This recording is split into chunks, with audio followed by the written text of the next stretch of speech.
Yo yo yo, c'est Balou, on est de retour en ce lundi 1er avril et on vous le dit direct, aujourd'hui il n'y aura pas de poisson d'avril. On voulait en faire un, etc. On avait prévu de faire un délire, mais il n'y en aura pas parce qu'aujourd'hui c'est pas une journée cool pour le hip-hop, on a perdu une légende. Et je le dis, on a perdu une légende, je ne mâche pas mes mots, l'homme qu'on appelle Nipsey Hussle, on en parlera tout à l'heure. Avant ça, bien sûr, on est avec l'équipe, avec le frérot. Hey Malo, serait Wagwan. Avec le deuxième frérot. C'est la mode attitude. Salut Juju. Comme vous l'avez vu, Inky n'est pas avec nous, elle reviendra mercredi. On est avec le frérot. Fodje Sissoko. L'autre frérot. Coucou, c'est Logan. Et la sœurette. Alicia, hey. Yes. Donc comme je l'ai dit, on a perdu Nipsey Hussle. Je pense qu'on va rentrer directement dans le vif du sujet. Il y a plein de choses qui sont passées ce week-end. Bon, il y a eu NW Melly, un projet... on ne sait pas d'où il sort qui est sorti, il y a eu les chiffres de Nav qui étaient impressionnants, il y a eu pas mal de choses, mais je pense qu'on est obligé de se... on est pris de court, hein. C'est-à-dire qu'il faut savoir qu'on tourne ça le matin, on s'y attendait pas, voilà, Nipsey Hussle est décédé, donc on va en parler. C'est parti, turn up.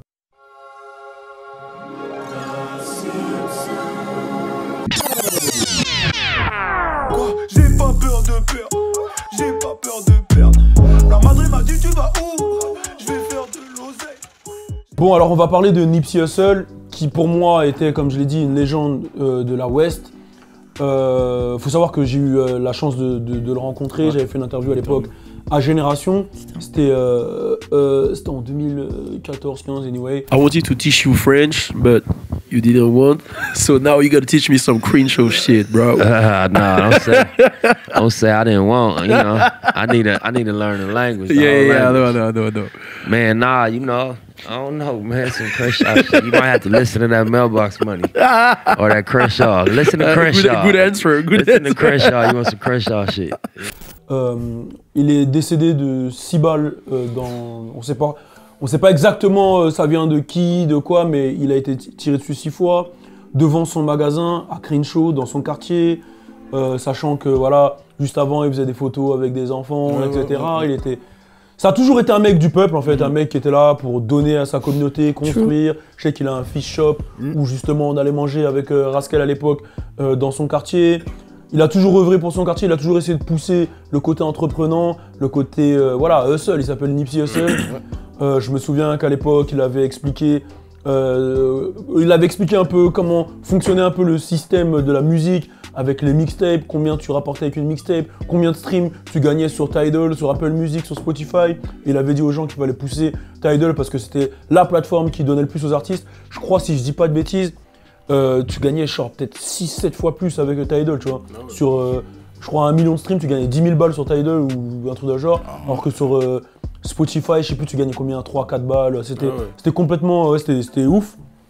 Bref, il a toujours été comme ça, genre prôner voilà, l'entrepreneuriat, le soutien de la communauté, le positif, etc. Après, bien sûr, il avait son côté G, mais voilà, c'est Nipsey Hussle.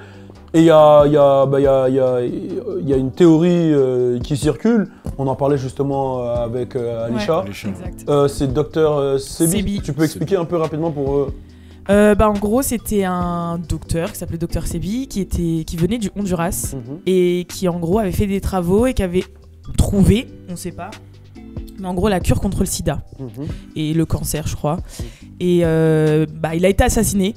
Ouais. Justement, donc forcément les gens ils ont dit oui voilà c'est parce que il a trouvé la cure, le profil, le gouvernement et tout, et c'était Nipsey Hussle qui avait repris ses travaux et il était en pleine création d'un documentaire et voilà, il voulait reprendre le flambeau et comme par hasard il s'est fait buter aussi, donc les gens se disent C'est ouf parce qu'il avait fait une interview il y a quelques semaines où il disait il expliquait justement qu'il travaillait sur ce documentaire. Il disait que si je suis mort, vous savez, si on me bute, vous savez pourquoi. Voilà, exactement. Et puis, c'est le truc classique. On essaye d'aider l'humanité, la communauté. Voilà. Ouais. Donc, on sait pas trop ce qu'il en est. On peut pas non plus s'avancer de ouf, mais ça reste quand même il y a un gros doute autour de ça. Vas-y. Il y avait aussi le dernier tweet. Ouais, voilà. Le dernier tweet où il a dit en gros, voilà. Voilà. Exact. En gros, le tweet voulait dire qu'il avait des ennemis encore plus gros que ce qu'il n'avait jamais eu. Oui, d'avoir des voilà. Donc en gros, oui, donc on peut se dire que voilà, il parlait pas des ennemis de la rue parce qu'il en a toujours eu, mais que c'était vraiment peut-être un ennemi beaucoup plus gros comme justement le gouvernement, des choses comme ça. Et là, j'ai vu un live aussi qui circule d'un mec qui dit qu'il a confirme. tiré, ouais, qui confirme, il dit qu'il a tiré dessus, et il suit, mais il est souriant le mec, il dit. Ça me fait penser un peu au cloud qu'il y a eu quand X est décédé Soldier avec, Kid. ça. avec Soldier Kid, mais là c'est différent. Le gars Ouais, il, j'ai dit- vu, j'ai il vu. sourit et il dit c'est moi qui l'ai buté. Donc du coup Nipsey Hussle forcément, vous avez tous un son que vous accrochez le plus ou moins sur Nipsey Hussle. Toi je sais que bon toi t'as une vision de Nipsey Hussle, voilà tu connais le côté meuf, Lauren London, etc. Mais Comment t'as et tu kiffes aussi Nipsey Hussle, j'ai pas dit le contraire, j'ai pas dit le contraire. Merci. Ouah, Donc, tu moi- me mets la sauce direct.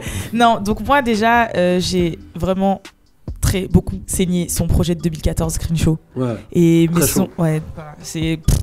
Et les sons que j'ai préférés, c'est If You Were Mine, parce qu'il a samplé Shadé dessus, et il parle un peu de meuf, donc voilà. sur Tu ça. vois, c'est ça que je dis. tu vois. Non, bon, Voilà. toujours. Là, je vais rentrer dans les stéréotypes. Et un son aussi qui m'a fait kiffer mon été, c'était Summertime in a Cutlass. Ouais, Ça fait vraiment le son en mode c'est le barbecue de l'été, t'es là avec ta red cup et tout. Donc voilà, moi c'était plus Screen Show, après Victory Lap évidemment. Ouais, très lourd. Mais ouais, Et du coup, Il l'homme parle de la beaucoup. West, tu voulais dire un truc? je dis, il me parle beaucoup. Ouais, moi, il me parle beaucoup aussi. T'as un truc, forcément, là, c'est pas Ice Cube, c'est Nipsey. Bon, mon son préféré de Nipsey, c'est Rocks in the Middle avec Roddy Ricch. Ouais. Et ce qui m'inspire moi, en tout cas, c'est que je me ressens beaucoup en lui, dans le sens où, voilà, c'est... La barbe. La barbe. Un Déjà, mec la qui barbe. vient d'en bas. Je suis pas un mec de T'as pas les la tresses, rue, mais t'as la barbe. Ça se fait pas, ça. Je les avais, hein. Ouais. Donc c'est vraiment quelqu'un qui me ressemble quand je l'écoute, je me ressens dans ses textes. Quelqu'un de la rue qui veut pas, voilà, c'est pas un gangster, enfin il va pas vraiment aller dans le gangsta, c'est plus hustle justement, Nipsey Hussle. Donc ça m'intéresse, tu vois, ça me touche. Et c'est un père. Oh là là. Vas-y, continue. Donc, voilà, c'est un père, il est là, enfin voilà, c'est quelqu'un qui aime sa communauté. Et ça me parle, ça me parle. Et qui les tire toujours vers le haut. Peu Exactement. importe, que ce soit par le biais d'interviews, Positivité. par le biais de business, etc. Exactement, ouais. Forcément, Nipsey Hussle. En plus, je sais pas si tu te rappelles quand tu m'as fait écouter Racks in the Middle. Ouais. On allait tourner la pub GoDaddy. Ouais. Tu vois, donc vraiment, c'est un morceau. En plus, GoDaddy, tu sais, c'est le début de cette émission. Donc, c'est vraiment un morceau qui m'a marqué, tu vois. Et en plus, je m'intéressais de plus en plus à lui, sachant que, je sais pas si tu te rappelles, on a vu un débat il y a quelques temps, à l'époque où il avait mis une gifle. Ah oui, c'était. Bah, on était au Staples Billy Center. Awards, Ah, c'est justement. Voilà, c'est ça, tu vois. Et j'avais une mauvaise image de lui, un peu comme ce que j'avais fait avec X, tu vois. Et après, c'est pour ça que j'aime bien faire avec toi. J'ai eu des débats par rapport à lui. Tu m'as dit, mais t'es un ouf ou quoi? Le gars, c'est un businessman. Le gars, c'est ça. Il a fait ça, si, pour sa communauté. Mais ça reste un G. Et à partir de là, j'ai commencé à m'intéresser au mec et. En vrai, je comprends pourquoi tu dis on a perdu une légende. Et j'ai même l'impression que lui, il a décidé de se mettre un peu, pas forcément de se mettre sous la lumière, tu vois, parce qu'il a capté que c'était pas ça le plus important, tu vois. Lui, il était pas forcément sous les spotlights, mais en arrière, et il faisait ce qu'il avait à faire pour sa communauté, pour le business, pour le hustle, quoi. Mais justement, je vais revenir sur ce que tu viens de dire. Pour moi, il était sous les spotlights. C'est juste qu'on est en France, en fait. C'est Oui. peut-être pas un Voilà. rappeur qui est arrivé jusqu'ici. Ouais. Mais tu vas aux États-Unis. Moi, par exemple, ma crédibilité là-bas à Los Angeles, quand j'avais des interviews, mon gars Rascal, il arrivait, il disait, hey, il a bossé avec Nipsey Hussle. Les mecs disaient, oh, you fuck with Nipsey, ok, oh, let's go, tu vois. Parce que il montrait l'interview avec Nipsey, les mecs ils disaient, let's go. Genre, si tu fuck avec Nipsey, c'est-à-dire que t'es un mec de l'industrie, t'es chaud, tu vois ce que je veux dire? Ouais, j'ai capté. Genre, il y a des mecs comme ça, bon, lui il est très quali, tu vois. Mais bon, maintenant, tous les États-Unis, gros, il était nominé au Grammy, wesh. j'avoue. Tu peux pas me dire qu'il était pas sous les Non, spotlights, j'avoue. c'était un gros nom. À tous les matchs des Lakers, il était devant, la caméra elle venait sur lui, tu vois. C'est un vrai fucking mec, tu vois ce que je veux dire? Genre, c'est juste que nous ici, bah, on va dire que les radios ou les médias, ils vont jouer que les formats radio. Ouais, C'est-à-dire, les Post gros Malone, mainstream. Kendrick Lamar, King Kunta. T'as vu par exemple, ouais. Kendrick Lamar, il est arrivé ici, il est arrivé avec les sons Beats Don't Kill My Vibe. Ouais, Il est ouais. pas arrivé avec Section 18, Ouais. où tu vois, il y avait. Tu vois ce que je veux dire? C'est Ouais, le j'ai format capté, radio. j'ai capté. Ici, le rappeur américain, il est très, radiophonique ou télévisé. Et lui, il a pas ce format-là. Lui, c'est un mec. Il parle, tu vois, c'est un G, c'est comme Meek Mill. Meek Mill, son dernier projet, il n'a été dans aucun média Ouais, ici. non, Et pourtant, aux États-Unis, c'était THE projet. C'était Ouais. chaud, ouais. Tu vois ce que je veux dire? Ouais, je vois carrément. Mais c'est les mecs qui sont dans. Je vois Tu vois, carrément. on l'avait mis sur la grande affiche, tu vois, Nipsey, putain, Ouais, ça il est fait. là, il est Tu là, vois, frérot. c'est les mecs qui représentent trop de choses, En tu vois. plus, Black Excellence. Ouais, Black Excellence. Et en plus, ça n'a rien à voir, tu vois. Mais je trouve que lui, il avait vraiment son style à lui aussi, tu vois. Ouais. Quand tu le voyais avec les chaussures, la chemise, les trucs. Ah non, putain. La beubare, les tresses. La beubare, les tresses, ça, putain. Non, c'est une icône de ouf. Ouais, c'est une icône. Pour pour moi, il a presque le niveau de Snoop Dogg. Hein. Parce que LeBron, quand il est arrivé aux Lakers, bah, c'est lui qui est venu saluer et tout. Et moi, Nipsey, ce que je retiens de lui, c'est que c'est un entrepreneur de ouf. Ouais. Il a son restaurant, il est dans l'immobilier. Là, il est dans les recherches médicales, il nous fait découvrir des trucs de malade. Donc, moi, c'est une inspiration de malade, Nipsey. Et après, les trucs de complot et tout, nanana, j'avoue que ça fait peur. Ça fait peur, hein, ça me fait peur. Parce que là, il y a toutes les pièces du puzzle. Et lui-même, il le dit non, avant. lui-même l'a dit, voilà. Ça fait peur de ouf. Ça fait peur de ouf. Déjà qu'il était dans un gang Crips et tout, nanana.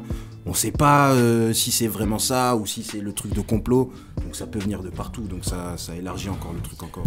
Et en parlant des Browns, tu sais, son dernier message à Nipsey, c'est quoi? C'est genre, il disait qu'en gros, l'année prochaine, je t'offrirai plus de places pour voir les matchs des Lakers. Ouais. Et là, c'est un truc de malade. D'ailleurs, il y a même Drake qui... Il y a tout le game qui a parlé. Tout le game. Oui, voilà, c'est ça que je voulais dire. Parce que tu parlais de Spotlight, mais tu regardes les réseaux, là, c'est un truc de ouf. Il n'y a pas une personne qui n'a pas réagi. En fait, il était bien avec tout le monde, il était en bon terme avec tout le monde. J'ai vu le post de The Game qui disait que c'est la première fois qu'il est venu, il a utilisé une expression qui est marrante. Il a dit la première fois qu'il a vu Nipsey, il lui a dit, il avait pas de buzz, rien, il lui a fait écouter, il lui a pas ramené un CD. Et il lui a dit don't freeze be my shit, bro. Genre, tu vois, l'utilisation, tu vois. Et après, il a pris Nipsey et il a fait la tournée avec lui. Et il l'a fait faire les premières parties, ceci, cela. Et il disait qu'il était fier de l'avoir vu fonctionner comme il fonctionne. Mais c'est vrai que Nipsey représente énormément de choses et c'est trop en fait, Nipsey, mais en vrai quand on regarde bien, il y en a plein des rappeurs qui se sont fait tirer dessus ces derniers temps et qui ont subi des choses. Je pense à YG qui est du même niveau que Nipsey, après qui a fait le son Usha, mais tu voulais dire ça? J'ai vu, excuse-moi, vas-y. Non, c'est cool. mais le son il est chaud, il est sur le projet Still Brazy qui est sorti en 2016. Usha, mais I don't care, I don't know Usha, mais bref, c'est un son de ouf. Et vas-y. Moi, ce qui m'inquiète vraiment par rapport à ce cas-là, en tout cas, ce qui m'inquiète vraiment par rapport à ce cas-là, c'est qu'en fait, là, tu te demandes qui est en sécurité. Quand les G comme lui se font attaquer, tu sais pas vraiment si demain Snoop il peut partir, si un tel peut partir. Ça inquiète vraiment tout le monde. Et je comprends, là, c'est pas n'importe qui est parti. Donc, surtout qu'il avait rendez-vous le jour même à 14h avec la LAPD pour parler des réformes par rapport au gun violence, le port d'armes, etc. Tu dis dès que en fait les gens ils sont activistes, dès qu'ils sont vraiment... Ouais, c'est ça. Dès qu'il faut améliorer le monde, fait ça. Après ça fait longtemps. Il avait déjà fait à l'époque où il y avait toutes les embrouilles, etc. avec Snoop et tout. Snoop et Game. Tu vois, ça fait longtemps qu'il fait ça. Donc c'est compliqué hein, comme délire, mais la seule chose qu'on peut envoyer c'est de la force à sa famille, la force à tous ses proches. Et écouter ce qu'il disait. Parce que moi ce qui m'a le plus marqué chez lui c'est ça. Hein. C'était un truc de ouf. Il avait des à chaque fois qu'il y avait une interview, même les interviews, il disait des trucs qui remettaient ta vie en question. Il disait avant d'appartenir à quelqu'un, appartenez-vous à vous-même, travaillez votre esprit. Franchement, c'est un truc de ouf. Hein. Et puis j'avais rencontré aussi l'équipe de 400 or Nothing dans l'académie. C'est j'avais fait une vidéo sur la chaîne YouTube Raphaël. C'est un groupe de beatmakers qui ont tout fait, qui ont fait Tia et Rihanna. Qui ont une école à Los Angeles, c'est des mecs de là-bas en fait, de Crenshaw et tout. Et quand je suis allé, ils faisaient une espèce de projection pour des élèves et tout. Et ensuite, je me suis posé avec les mecs, ils m'ont parlé pendant au moins 2-3 heures. Et ils disaient que eux, leurs mecs, alors qu'ils sont plus grands qu'eux, plus grands que lui en âge. Le mec qui voyait en mode inspiration et tout, c'était Nipsey. Et c'est eux qui ont fait tout le projet Victory Lap en fait, tu vois. Et ils m'expliquaient, avec Nipsey, on a fait ci, ça. Et en fait, quand j'allais là-bas, même quand on a été ensemble en juin, tu vois, on se rend compte de l'impact qu'il avait dans la culture. Quand t'es ici, tu vois pas le truc. Mais quand t'es là-bas, gros, tu dis Nipsey, tu vois tout ce qu'il fait, tu vois là c'est son shop, là c'est ci, là c'est ça, Tu vois, tu dis non, c'est trop big et je pense qu'il y aura pas deux Nipsey et c'est un truc de malade c'est triste. En tout cas, rest in peace Nipsey. Je pense qu'on ferait, je ferai des mises à jour sur les playlists pour mettre mes sons préférés de Nipsey. On est ensemble, turn up!